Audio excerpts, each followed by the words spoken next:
बच्चों, कहानी शुरू करने से पहले अगर आपको हमारी कहानियां पसंद आती हैं तो चैनल को सब्सक्राइब करना ना भूलें ताकि हर नई कहानी आप तक सबसे पहले पहुंचे। गांव के कोने पर एक पुराना बुर्गद खड़ा था।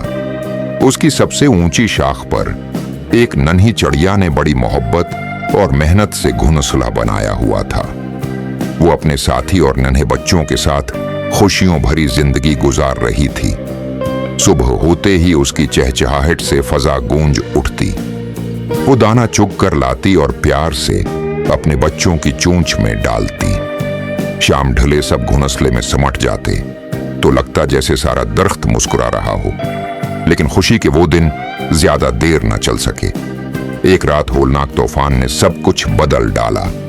बिजली की कड़क, हवा की चीख और मूसलाधार बारिश ने जमीन आसमान को हिला दिया। जब सुबह सूरज निकला तो दरख्त की शाखें टूट चुकी थीं और घोंसला बिखर कर जमीन पर गिरा हुआ था।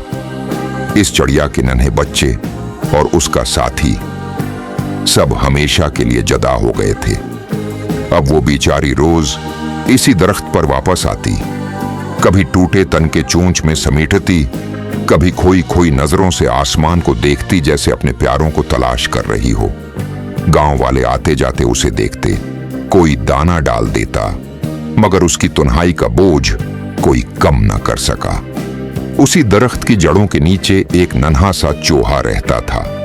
वो अक्सर चिड़िया की उदासी देखता और आहिस्ता आहिस्ता उसके करीब बैठ जाता। एक दिन वो चंद दाने लेकर आया और नरमी से बोला, तुम अकेली नहीं हो, मैं तुम्हारा दोस्त हूं। चिड़िया ने नम आंखों से उसको देखा।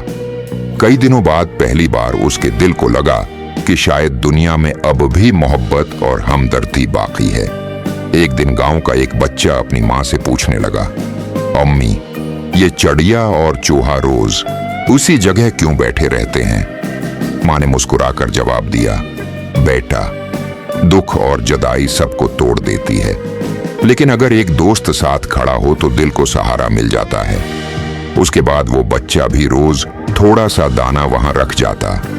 अब चिड़िया और चूहा साथ बैठकर दाना खाते और यूं लगता जैसे दोनों अपना दिख बांटकर हल्के हो रहे हों। बच्चों, ये कहानी हमें ये सबक देती है कि दोस्ती और मोहब्बत दुख बांटने का सबसे बड़ा सहारा है।